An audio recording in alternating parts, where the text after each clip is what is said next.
ಈ ಕುಂಭರಾಶಿಯವರಿಗೆ ಅಯ್ಯೋ ಸಾಲದ ಬಾಧೆಗೆ ಸಿಕ್ಕಾಕೊಂಡು ತತ್ತರಿಸಿ ಅಲ್ಲೋಗೋದು ಒಬ್ಬರ ಹತ್ರ ಕಿತ್ಕೊಂಡ್ಬರೋದು, ಇಲ್ಲೋಗೋದು ಇನ್ನೊಬ್ಬರ ಹತ್ರ ಕಿತ್ಕೊಂಡ್ಬರೋದು. ಅವನು ಯಾರೋ ಮೂರನೇ ಅವನು ಬಂದು ಅಳಬ ಕೊಟ್ಟು ಕೇಳಿದಾಗ ಇನ್ನೊಬ್ಬನ ಹತ್ರ ಹೋಗಿ ಕೈ ಹಾಕೋದು, ಆಯಿತಾ. ಆದರೆ ಕೆಟ್ಟ ಭಾವನೆ ಅಂತಕ್ಕಂಥದ್ದಿಲ್ಲ ನಿಮ್ಮಲ್ಲಿ. ರಂಧ್ರ ರಾಹು ದೋಷ ಹಿಂದೆ ನಾನು ಜೂನ್ ತಿಂಗಳಲ್ಲಿ ಮೇ ತಿಂಗಳಲ್ಲಿ ನಾನು ನಿಮಗೆ ಹೇಳಿದ್ದೀನಿ ಅಂತ ನಾನು ಅಂದ್ಕೊಂಡಿದ್ದೀನಿ. ಈ ರಂಧ್ರ ರಾಹು ದೋಷ, ರಂಧ್ರ ಅಂದರೆ ಏನು? ತೂತು. ಸಿಕ್ಕಿದ ಕಡೆ ತೂತು ಮಾಡ್ಕೊಂಡ್ಬಿಟ್ಟಿರ್ತೀರ. ಅದು ಎಲ್ಲಿ ತೂತು ಮಾಡ್ತಿರೋ ಗೊತ್ತಿಲ್ಲ. ಏನಕ್ಕಪ್ಪ ಅಷ್ಟೆಲ್ಲ ತೂತು ಮಾಡಿದ್ದೀರಾ ಅಂದರೆ ಯಾವುದೋ ಒಂದು ನಿರ್ಣಯ.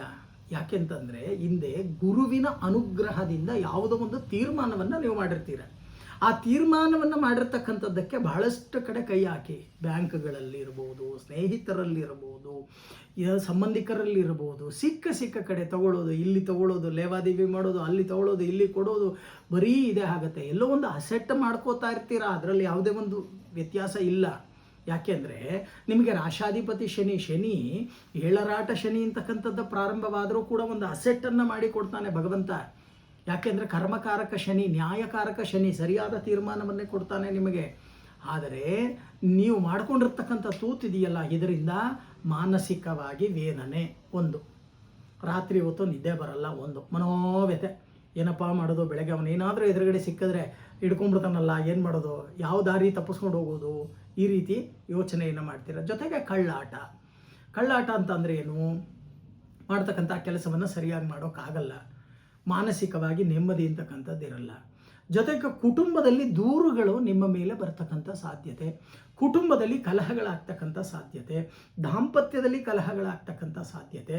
ಅದರಲ್ಲಿ ಏನಾದರೂ ನಿಮ್ಮ ಧರ್ಮಪತ್ನಿ ಆಗಲಿ ಅಥವಾ ನಿಮ್ಮ ಪತಿ ಆಗಲಿ, ನಿಮ್ಮ ಗ್ರಹಮೈತ್ರಕೂಟ ಇಲ್ಲದ ಪತಿ ಅಥವಾ ಪತ್ನಿಯಾದರೆ ದಾಂಪತ್ಯ ಕಲಹ ಗ್ಯಾರಂಟಿ, ಬರೆದಿಟ್ಕೊಳ್ಳಿ. ಅದಕ್ಕೋಸ್ಕರನೇ ನಾನು ನಿಮ್ಗೆ ಹೇಳ್ತಾ ಇದ್ದೀನಿ. ಈ ಕುಂಭರಾಶಿಯವರು ರಂಧ್ರ ರಾಹು ದೋಷ ಅಂತಕ್ಕಂಥದ್ದಿದೆ.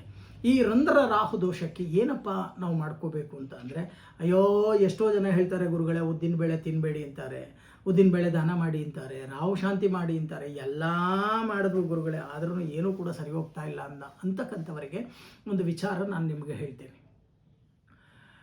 ಈ ರಾಹು ಅಂತಕ್ಕಂಥವರು ಯಾರು? ಮೊದಲು ಯೋಚನೆಯನ್ನು ಮಾಡಿ. ಸಮುದ್ರ ಮಥನ ಮಾಡ್ತಕ್ಕಂಥ ಕಾಲದಲ್ಲಿ ಸರ್ಪದ ಬಾಲದಲ್ಲಿ ಅಮೃತ ಅಂತಕ್ಕಂಥದ್ದು ಬರುತ್ತೆ, ಸರ್ಪದ ಬಾಯಲ್ಲಿ ವಿಷ ಅಂತಕ್ಕಂಥದ್ದು ಬರುತ್ತೆ. ಅಮೃತ ದೇವತೆಗಳ ಭಾಗ, ವಿಷ ರಾಕ್ಷಸರ ಭಾಗ. ರಾಕ್ಷಸರು ವಿಷವನ್ನು ಹುಣ್ಕೋತಾರೆ, ಆದರೆ ದೇವತೆಗಳಿಗೆ ಬಡಿಸ್ಲಿಕ್ಕೋಸ್ಕರ ತನ್ನ ಶಂಖದಿಂದ ಶ್ರೀಮನ್ನಾರಾಯಣ ಅಮೃತವನ್ನು ಬಡಿಸ್ತಾ ಇರ್ತಾನೆ. ಮೋಸಗಾರನಾಗಿರ್ತಕ್ಕಂಥ ರಾಹು ಮಾರುವೇಷದಿಂದ ಸೂರ್ಯ ಮತ್ತು ಚಂದ್ರನ ಮಧ್ಯೆ ಕುಳಿತು ಅಮೃತವನ್ನು ಸ್ವೀಕರಿಸೋಕೆ ಬಂದಿರ್ತಾನೆ. ಶ್ರೀಮನ್ನಾರಾಯಣ ಶಂಖದಲ್ಲಿ ಎಲ್ಲ ಕಡೆ ಹಾಕೊಂಡು ಹೋಗ್ತಾರೆ. ಹಾಗೆ ಇವನಿಗೂ ಒಂದು ಡ್ರಾಪ್ ಇವನ ಎಲೆಯಲ್ಲಿ ಬಿದ್ದುಬಿಡುತ್ತೆ. ಅವನು ತಡ ಮಾಡದೆ ಅದನ್ನು ತಗೊಂಡು ತಿಂದ್ಬಿಡ್ತಾನೆ. ಆಗ ಅವನಿಗೆ ಮರಣವಿಲ್ಲ. ಅಮೃತ ಅಂತಕ್ಕಂಥದ್ದೇನು? ಅಮೃತವನ್ನು ಕುಡಿದರೆ ಅವರಿಗೆ ಸಾವಿಲ್ಲ, ಮರಣವಿಲ್ಲ. ಏನು ಮಾಡಬೇಕು? ಆವಾಗ ತನ್ನ ಸುದರ್ಶನ ಚಕ್ರದಿಂದ ಅವನ ತಲೆಯನ್ನು ಕತ್ತರಿಸಿ, ಒಂದು ಹಾವನ್ನು ಕತ್ತರಿಸಿ, ಒಂದು ಶರೀರಕ್ಕೆ ಹಾವಿನ ತಲೆ, ಈ ರಾಹುವಿನ ಮುಖಕ್ಕೆ ಹಾವಿನ ಶರೀರ. ಚೆನ್ನಾಗಿ ಅರ್ಥ ಮಾಡ್ಕೊಳ್ಳಿ. ಹಾವಿನ ಶರೀರವನ್ನು ಇವತ್ತು ಕೂಡ ಜ್ಯೋತಿಷ್ಯ ಭಾಷೆಯಲ್ಲಿ ಅಧರ್ಮಕಾರಕ ರಾಹು ಅಂತ ಕರಿತೀವಿ. ರಂಧ್ರ ರಾಹು. ಆ ರಂಧ್ರ ರಾಹು ಅಂತಕ್ಕಂಥವರು ಯಾಕೆ ಈ ವಿಚಾರವನ್ನು ನಾನು ನಿಮ್ಗೆ ಹೇಳ್ತಾ ಇದ್ದೀನಿ ಅಂದರೆ, ನಿಮ್ಮ ಜೀವನದಲ್ಲಿ ಸಾಕಪ್ಪ ಸಾಕು ಅನ್ನಿಸ್ಬಿಡ್ತಾನೆ. ಕೆಟ್ಟ ಹೆಸರು, ಒಳ್ಳೆಯ ಹೆಸರು ಇರುತ್ತೆ ರೀ, ಒಳ್ಳೆ ಕೀರ್ತಿ, ಒಳ್ಳೆ ವೃದ್ಧಿ, ಒಳ್ಳೆಯ ಗೌರವ, ಒಳ್ಳೆಯ ಮಾನ ಇರುತ್ತೆ, ಅದನ್ನೂ ಕೂಡ ಹಾಳು ಮಾಡೋಕ್ಕೆ ಮುಂದಾಗ್ತಾನೆ.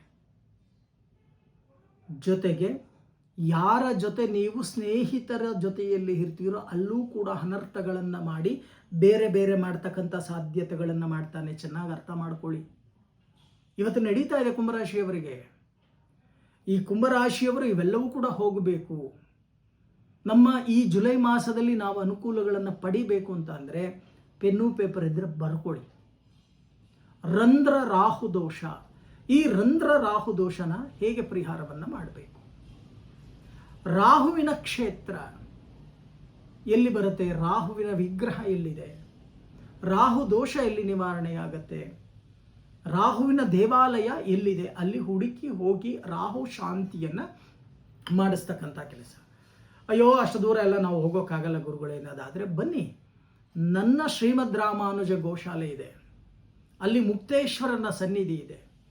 ರಾಹು ಶಾಂತಿ ಹೋಮವನ್ನು ನಿಯಮಬದ್ಧವಾಗಿ ಆಚರಣೆ ಮಾಡಿ, ಪ್ರತ್ಯೇಕವಾಗಿ, ಚೆನ್ನಾಗಿ ಅರ್ಥ ಮಾಡ್ಕೊಳ್ಳಿ, ಶ್ರದ್ಧಾ ಭಕ್ತಿ ಏಕಾಗ್ರತೆಯಿಂದ ಪ್ರತ್ಯೇಕವಾಗಿ ಆಚರಣೆಯನ್ನು ಮಾಡಿದರೆ ಅನುಕೂಲಗಳು ಪ್ರಾಪ್ತಿಯಾಗುತ್ತೆ.